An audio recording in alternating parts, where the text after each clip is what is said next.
Hello guys and welcome to another video. So I've had this channel for about 4 years and I've talked about books for all of those years, and specifically I've talked a lot about the Percy Jackson books and about my thoughts on them, but I've also roasted your thoughts about those books from time to time. And by that of course I mean that I've roasted your unpopular opinions a lot, but to be fair I've also exposed myself and my own controversial opinion on the Percy Jackson Heroes of Olympus books a lot as well. But something happened last summer that changed everything. I reread every single book in the riordanverse in under 3 months. Every single Percy Jackson Heroes of Olympus, King Chronicles, Magnus Chase, Trials of Apollo thought that I had up until that point, middle of 2024, went out the window and became something new and different. It's fair to say that I might not have the same unpopular opinions that I did back then, or I might not defend some of them or bash some of them as intensely as I did. So today we are looking back on some of the most unpopular opinions I have had and you guys have had, and I'm going to see if I stand by that or not. So without further ado, let's start with a very unpopular opinion. The riordanverse peaked at the Lightning Thief, and nothing Rick ever wrote after that came close to recapturing that magic. I respectfully think you're absolutely in the wrong. Have you read the end of the series, The Last Olympian? Almost like a perfect ending to a perfect series. One of the best endings of a series of all time. He landed that. Is The Lightning Thief the best first book that Rick has ever written in one of his series? Absolutely. He has never even come close to recapturing the magic of that start of the series with any of his other series, and he has freaking tried, because Magnus Chase does exist, and The Lost Hero is definitely a contender if we're talking about cultural impact. However, I cannot give this to you. You cannot tell me that Rick has not even come close to recapturing that magic.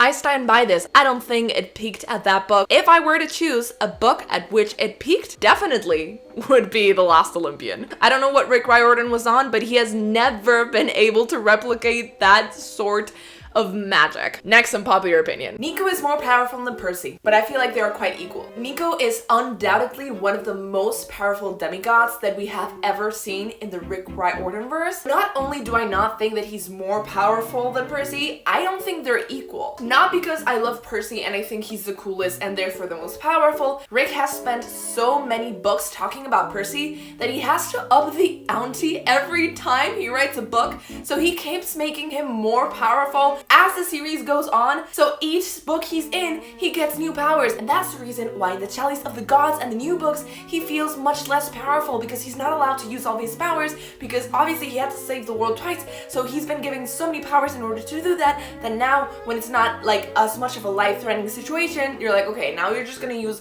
your pen and your wits. So yes, Percy is more powerful than Nico, but that's just because of plot reasons.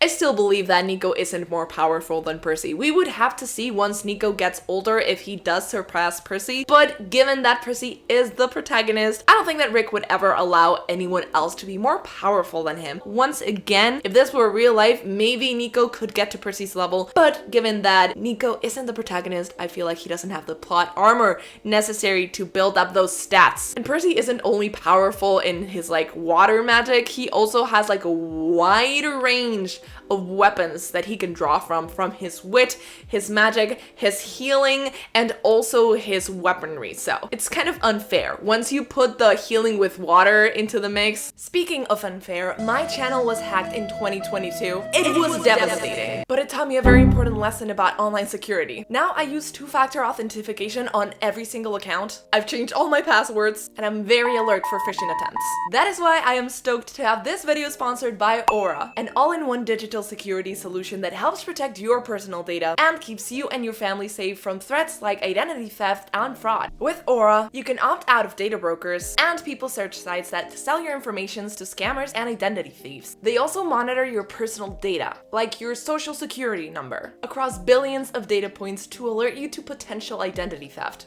And if you and your family are ever personally impacted, each adult on the account is personally covered with up to $1 million in identity theft insurance. Aura also comes with features like a VPN, protect your internet connection with military-grade encryption and block phishing sites, an antivirus, keep your devices safe from malware, ransomware, and spyware. This would have come in very handy in 2022. And a password manager, securely store and manage all your online passwords. I get all of this in one app at one affordable price. I'm not leaving myself or my family vulnerable to any data breaches, and you shouldn't have to either. Click the link in the description down below or go to aura.com/unclaimed to try Aura free for 2 weeks. That is enough time for Aura to discover if any of your personal data has been exposed. Once again, thanks to Aura for sponsoring this video. Now let's go back to those juicy unpopular opinions, because the next one is highly controversial and I've also changed my mind on it quite a bit. Next unpopular opinion. Jason and Frank are very much for the boys characters. Jason specifically, as he's a bit of a blank slate sometimes, which helps dudes sort of project themselves with him.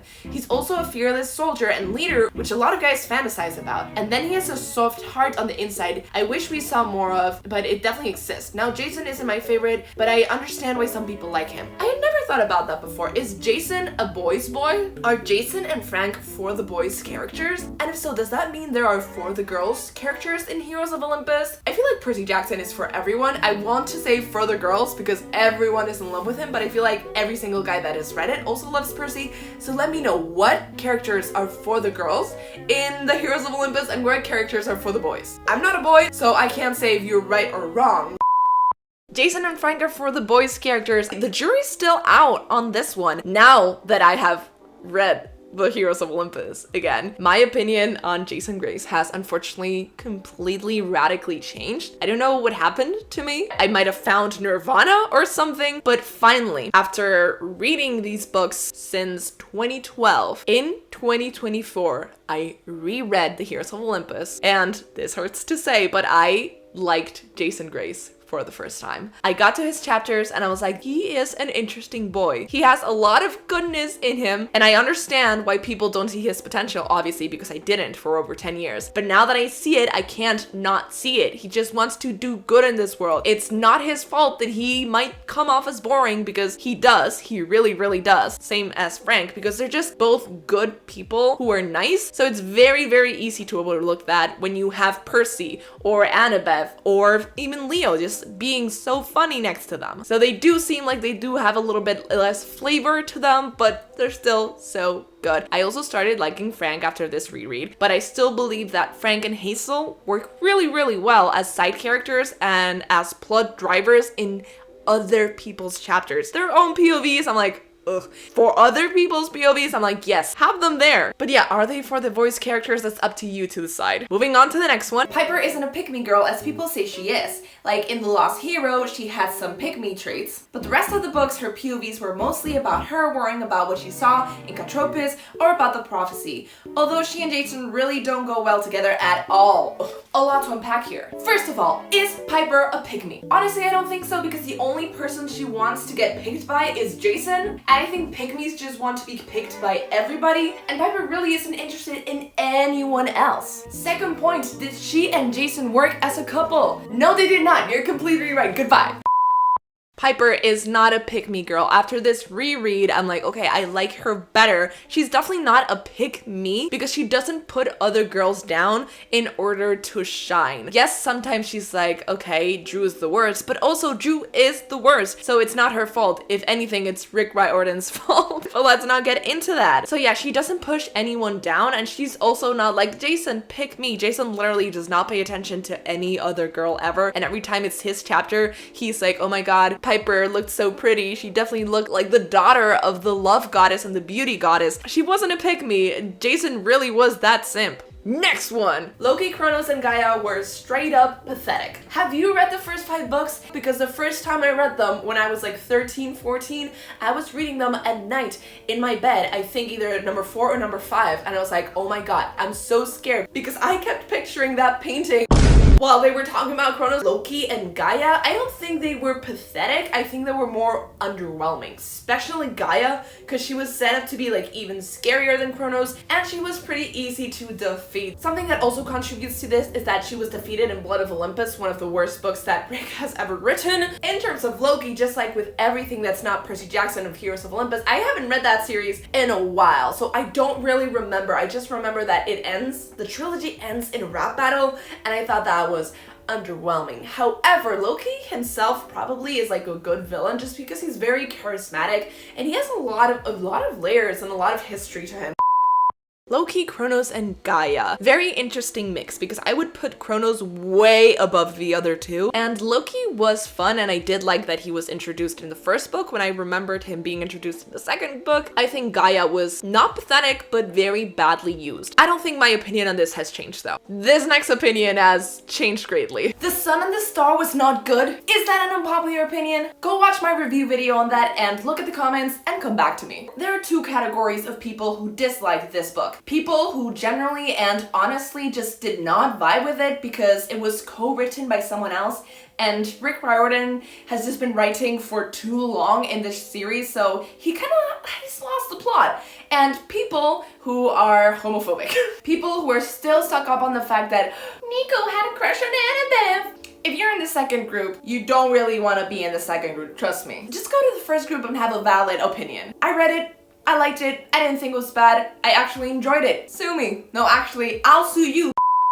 So, of course, in my read of every single book in the riordanverse, I had to finish it with The Sun and the Star, and finish it I did. Did I finish that book, or did that book finish me? Now that's the actual question, because while I enjoyed it, I gave it like a 3.5 stars out of 5 the first time I read it. I was defending it a lot because I knew it had a lot of haters, so I was like, this book is good, you're just complaining because people change and evolve, and it might not be something that you like. But this time, having reread it right after rereading The Heroes of Olympus, but most importantly, The Trials of Apollo, where Nico and Will are most prevalent individually and as a couple, I can now safely say that I don't think The Sun and the Star is a good addition to the riordanverse. Don't kill me. I have nothing against it objectively. As an idea, I think it's a great idea, but I don't think co-writing this was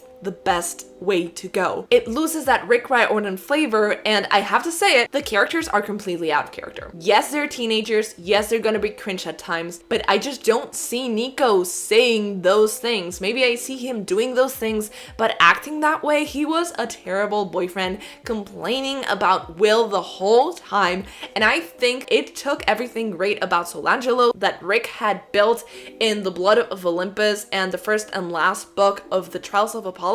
It didn't ruin it, but it didn't live up to it at all. I'm not gonna get into this because it makes me sad having liked a book and then having reread everything else and then not liking that book nearly as much, because now my eyes are open and I can't unsee how out of character they are, and I'm very scared for the next book in the series because yes, it is coming out. We are getting a sequel to The Sun and the Star. Title, we don't know. Cover, we definitely don't know her. Synopsis, boy, if you think we have a synopsis when we don't have a cover or a title, you're absolutely insane. I am not looking forward to this book, especially after reading Wrath of the Triple Goddess, which was a very, very big letdown for me. I'm going to try to go in with like an open mind, but I'm scared. Next unpopular opinion. I think The Lost Hero was better than The Son of Neptune. Percy's POVs in Son of Neptune didn't hit the same way as they did in the original series, so The Lost Hero was just better. Honestly, if that's your reasoning, valid. Because we all know Percy was at least a little bit out of character in The Heroes of Olympus. That's just like an objective fact. Was The Lost Hero a better book overall? Yes. More things happened and it didn't have Frank and Hazel in it. It's too much blandness for me. If it was only Hazel and someone else,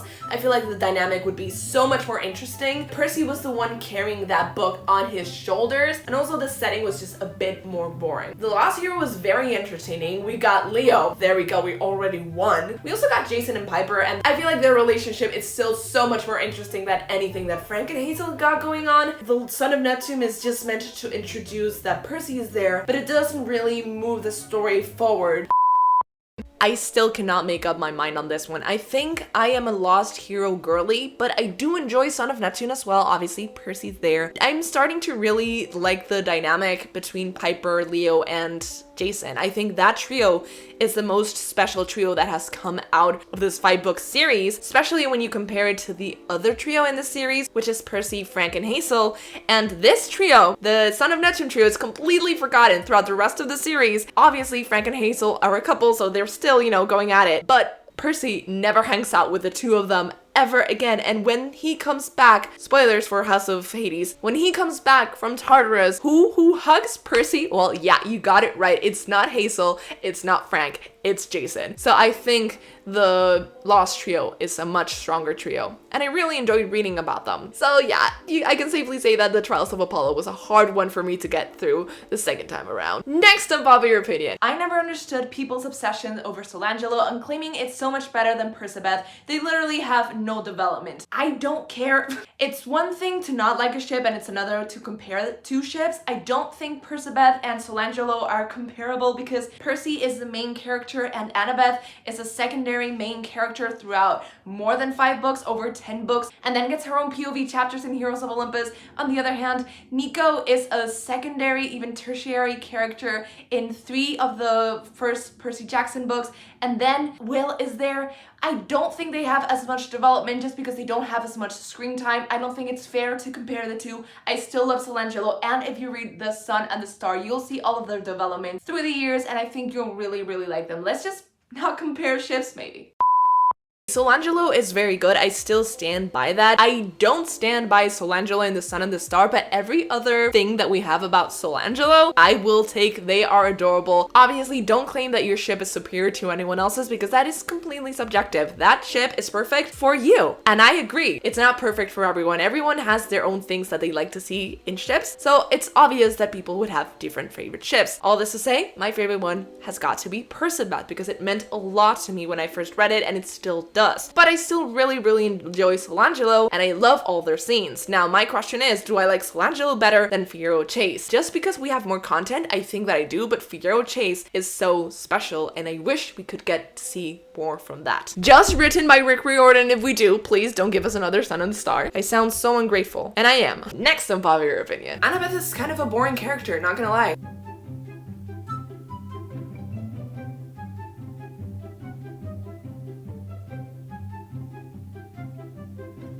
You're wrong. You're just wrong. And if my eyes are shining, it's not because I'm gonna cry. It's because I'm not very good at keeping my eyes open for too long without blinking. So that was hard for me. I wanted to make a point, and I feel like I did. You're just wrong. She's not a bad character. She's not a boring character. She has a lot to offer. She's a silly, goofy kid who keeps making puns, who's also extremely proud and stubborn, and also thinks she's the smartest person in any room that she walks into. So that just makes for a very entertaining character and very entertaining character dynamics.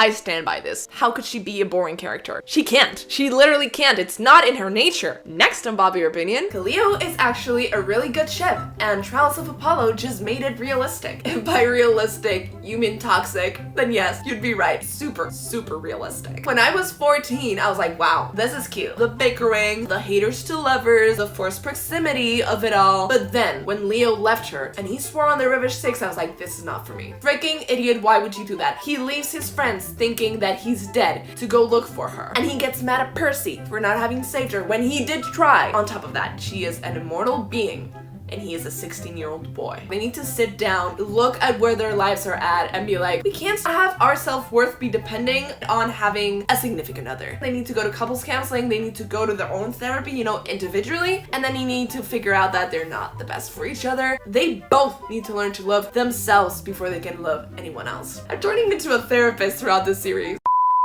I stand by this 100%. Maybe listening to Epic, the musical, made me hate Calypso more because she does not know the word consent or stop it girl, you are doing way too much. But yeah, I don't like Calypso. In the book, she's better than in Epic because she is a teenager and she doesn't force him to stay there. So I like that aspect of it. It's always the thing when you are thousands of years old, can you really fall in love with a 16-year-old boy? I mean, I don't know if you can, but you definitely shouldn't. And if you ask me, well, how could you have gotten them together? Well, there is a way. They could have just been platonic until they got off the island and started to, you know, actually get to know each other and get to know themselves. They could have been both happy with who they were first, then she would have given up immortality, and then it would have been like a reset. She finally goes to high school and they go to high school together, and while she is starting to integrate it back into society, meeting other potential love interests, and once they're finally happy with themselves, they could have re-met and fallen in love with a very nice haters to lovers slow burn. I would have died for that, but Rick wasn't ready. The next one is Jason is my comfort character and one that is very underrated. I would say more than unpopular opinion, this is an unpopular sentiment. And to this I say, obviously I do not agree. He's probably my least favorite out of the 7, either him or Frank or Hazel. I'm sorry, they're just so boring to me. But I would agree with other people liking them because it's more fun for people to like a variety of characters. I rather like people who like different characters than I do. So I love Percy and I love Annabeth and Leo. Those are my top 3, but I don't want everyone to love them as much as I do. I want people to like other things, so this is great. People have to love Jason. I mean, someone out there has to. So if it's you, then good. Someone has to. So you are doing an amazing job, sweetie. Yes, god damn it, yes, I have changed my mind on this. I still want Jason to be people's comfort character, and every time I get to the 3rd book in Trials of Apollo, yes, I cry, okay, yes, I cry. So yeah, god damn it, I've changed my mind. I like him now, okay? I like him! He was done so dirty! That's not to say that I don't understand why people don't like him, because that's been me for many years. The next controversial opinion is Magnus Chase was one of the biggest letdowns in the riordanverse. This is talking specifically about the Ship of the Dead, the final book in the Magnus Chase trilogy, and I would have to agree. I wouldn't go as far to say it was a huge letdown, one of the biggest, but it was a big letdown just because it was building up to this huge resolution, this huge fight. It was going to be like a wrap-off between Magnus and Loki, and at the end, it was just like, oh, he's just complimenting Loki, and it's fine because we got to see some hidden feelings come out to the surface, and that was very cute. Like, I love Magnus, no shade to him whatsoever as a character, and that's the way that he wanted to solve the problem, and that's how we differentiate Magnus from other characters that Rick has written, especially other male characters. Like, he wins with warmth and with kindness, not with his sword. But still, it was a little bit underwhelming. I would not say it's the biggest disappointment ever. Still disagree. I still think, now that I've reread it, that book 3, not that bad. Not that bad. A lot of Fierro Chase, and I like that the ending is different because Magnus Chase is different. So it felt like a good way to end that series. Bad way to end Percy Jackson series or the Heroes of Olympus series. Yeah, that could never have ended that way. But Magnus Chase, that makes sense. The next controversial take is Annabeth is the worst character, not including villains. Thank God, because if you included villains and Annabeth was still your least favorite, then that would be really sad. Like, what has Annabeth done to you? I understand her not being your favorite character, maybe, but your least favorite? I need to know. Have you read anything besides Percy Jackson and the Olympians? Because if you have, there's so many characters to compete for the worst character title that why is Annabeth there? Oh my god, I feel so bad for her because I have always loved Annabeth. Like, from the moment I read her, I was like, yes, you keep Percy on his toes. Don't let him get away with anything. She is funny. She is very, like, proud and stubborn. So she's essentially me. So I really like her, and I love her with Percy and with Grover, and I can't believe you would say this. You're just trying to be controversial at this point. And of course I don't agree. I agree with my previous self. Yeah, she's right. Go off, bestie. Your next controversial opinion is controversial. My favorite Percy Jackson, the Olympian characters are Luke, Jason, and Frank. Luke, I could understand because he's a very intriguing villain, but Jason and Frank? Please explain it to me. I don't understand. Percy could curb stomp Jason. There's really not anything for me to add. This speaks for itself. This is not printer, just facts.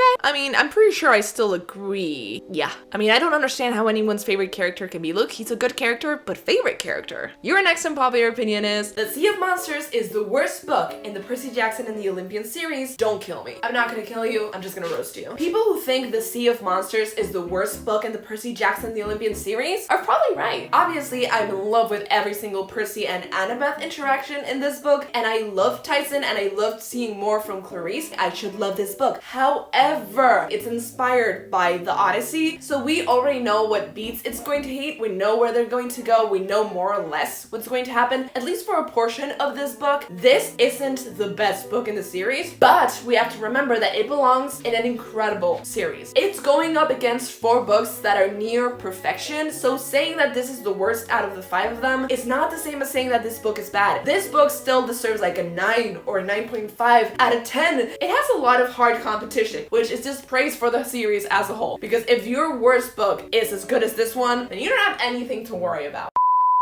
It is technically the worst book, I think. I really like all of the other ones, but I really like that one, so it hurts to say that it's the worst book, but yes, it's the least incredible. Moving on to the next one. The Trials of Apollo is better than the rest of this series. I'm sorry, I can't even give you the benefit of the doubt. I don't agree at all, because if I were to choose a series besides Percy Jackson and the Olympians, which is obviously #1 in my ranking of Rick Riordan series, I think I would choose the Heroes of Olympus. It does include Percy and Annabeth, so that's already like a huge plus, but also it's messy and it's fun and it has different POVs. I think Magnus would be like the only one who could compete against it, just because Magnus is such a great character and we get such a great ship out of that. But Percy Jackson and the Olympians is the OG. It is so good. Like, there are no misses. Every book is a certified banger, and Rick Riordan just cooked when he wrote that series. I don't think it is. I think every single series that came after Percy Jackson and the Olympians is just up to your specific taste. So there's a little bit of everything for everyone. My favorite one, I think, would have to be Magnus Chase or Heroes of Olympus. If you like different things, maybe you like King Chronicles or Trials of Apollo better. Just depends what kind of protagonist and cast you like to see. Moving on to the next one. There was no need for that many ships in the Heroes of Olympus. Like, the books would have been better without Piper and Jason, Hazel and Frank, Leo and Calypso. Especially Leo remaining single would mean a lot of character development. Agreed. What about Percabeth though? Percabeth had already been established. Percabeth had 5 books of development. However, the other one, completely unnecessary. My plan for them, Jason and Piper might have a relationship starting Mark of Athena, but then the same thing that happens. Leo and Calypso never meet, and if they do, it's totally platonic until Leo goes back to save her, and then on the road, they learn who they are, who each other is, and then they get together. Ideally, Frank and Hazel never get together and are never even involved romantically. They're just bestie. You're completely right, bestie. There was no need for that many ships. As per usual, I would have made most of them slow burn and crash and burn. I would have kept Frank and Hazel platonic, Leo and Calypso platonic until they matured. And I think for Jason and Piper, I would have done a slow burn throughout all the series. And then, I don't know, maybe something to break them up before Trials of Apollo, and then, you know, the thing that happens. And it would have been a lot more tragic if it had been slow burned and earned. I'm keeping Solangelo and Percabeth exactly the same. Next, unpopular opinion. The PGO underrated ships are the best. Caleo? How is Caleo underrated? Tell me. Frazel, which I think is rated just enough. Ella and TSoN, a ship that should not exist. Rover and Juniper, which I guess can be underrated, but it's just not that important. It's 2 side characters. One important side character and a very, very irrelevant side character. Like, she's all the way over here in terms of relevancy. Non-canon ships are the worst. Who are you to come into my house and personally attack me? If you're talking about just Percy Jackson, you're still wrong, but some of my favorite ships, unfortunately, are not canon. You're telling me it wouldn't have been interesting to see Reyna and Jason, Jason and the Brick, Jason and Percy, Annabeth and Piper, Jason and Leo, Nico and Leo for that matter? You shut up.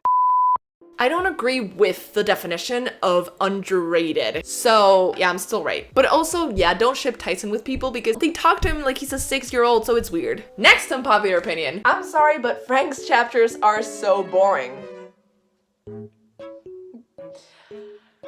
Well, I'm sorry, because I see absolutely no lies in this comment. Sorry, Frank fans. Are Frank's chapters boring? They are more boring than other chapters. I can now appreciate them for what they are. People are just different, and some people aren't just like as showy as other ones. I understand the need for his chapters. They're not the ones that I would pick. I would just take out the him being obsessed with Hazel part, and I think he would be a fun character. I would just like to see him interact more with Leo, have them working through their issues, have him interact more with Percy and with Annabeth. Those are the interactions that I want from Frank, and I simply did not get them. Moving on to the next one. It might surprise you guys, but this comment is not mine. I don't like Jason, I don't hate him, but I always thought he was sort of a bland character. I will always say this, Jason would have been a fun side character, but he did not deserve points of views in Heroes of Olympus. It has been said before. At this point, I think I've made it pretty clear what my stand on this is. 14-year-old me would be so ashamed. But I'm not ashamed anymore. I am going to admit it in front of the whole internet once again. I like Jason Grace, god damn it. Next one! If Percy and Annabeth got married, she would take Percy's last name. I've seen a lot of people say that she would stay Chase and that Percy might even take hers, but I don't think so. She's never been particularly proud of being a Chase. She loves Percy's family, and it would take Hera off so much to have to call her Annabeth Jackson. Does this matter? As a European from Spain, the woman does not take the man's name. In fact, when a man and a woman in Spain have kids, the kids just get both of the surnames. Annabeth is from the United States, so the most common thing to do would be to take her husband's name. I do not like that tradition, but a lot of people do, and I am 100% sure that Rick Riordan is never going to confirm this, and if it ever gets brought up in the book series, I know that Percy would not mind being Percy Chase, but he loves his mom so much, and the fact that Jackson is her surname, that he would keep his, but he would never force Annabeth to take on the Jackson surname.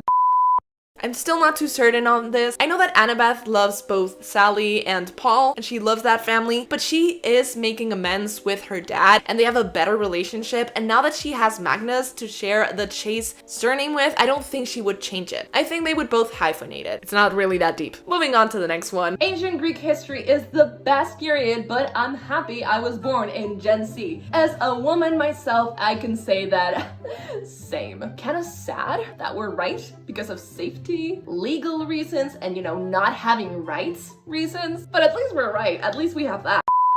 You're missing the point. Percy and TSoN are not as good friends as people keep on saying. Percy and Grover forever. Two friendships don't have to be equally as important or as tight-knit in your life for both of them to have significance. Grover was there all throughout those formative years. He was his protector, his best friend. They can still literally feel each other's basic emotions. However, Jason is in the same spot as Percy is. They are both seen as leaders of their respective camps, and as very young kids have a lot of responsibility thrust upon them based solely on the fact that their dad is someone who is powerful and important. During the Heroes of Olympus, they're the only ones that understood what the other was going through. Specifically with the amnesia thing, they had a lot of things to bond over. Because let's face it, it's still Heroes of Olympus. None of the friendships were very well developed there. So both friendships are important, even though yes, Grover is his bestie, Jason is still a very important person.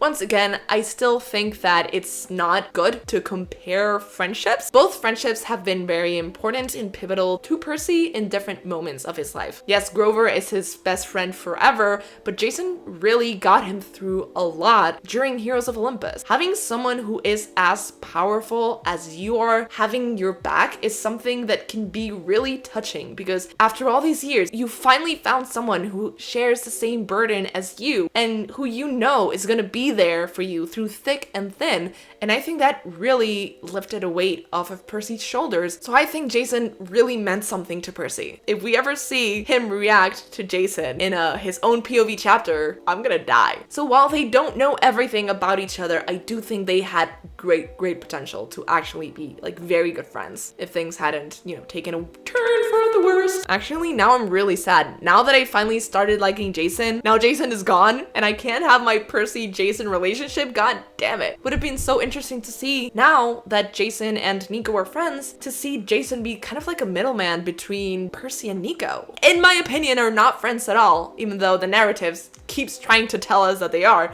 without showing us. But that's something for a different day. Next unpopular opinion. Magnus Chase is better than the King Chronicles. This just depends on the taste of the reader. Quality-wise, they're both equally as good, I believe. In my personal opinion, I do enjoy Magnus Chase better because I like those themes better and those specific characters better. And just Magnus Chase is in it and he is the best character ever, not counting Percy, and the best main character ever, not counting Percy. Sam is also in it and Alex Fierro is also in it. In comparison to that, the only thing that the King Chronicles has going on is that it has the King siblings and I love them and they're dynamic, but it's not enough. This is completely subjective. I will always like Magnus better because it's more my taste. I think it's a bit more YA. But there's a lot to love about King Chronicles. The next one is... I didn't find Bianca D'Angelo's death sad at all. Selena's was extremely sad. What has Bianca D'Angelo done to have half the fandom like hating on her? I would say even like 75% of the fandom hates Bianca D'Angelo for no reason. And I would say that all the people who hate her are younger siblings. Because if you're an older sibling, you 100% understand why Bianca D'Angelo, after so many years taking care of her younger brother, would be like, I just want to be like other girls. And just be chill and not have to look after a child. Just to be free like other girls. So I get why she would leave her brother behind at Camp Half Blood at Safe Haven. I get that. Like, I have a younger brother, I would do that as well. I will fight you if you want. Like, also, let's not compare death sadness. They were both sad, but based on the fact that Bianca was younger and had lived a less full life, I'm gonna claim hers was sadder. And at least she never fought for the enemy, Wood.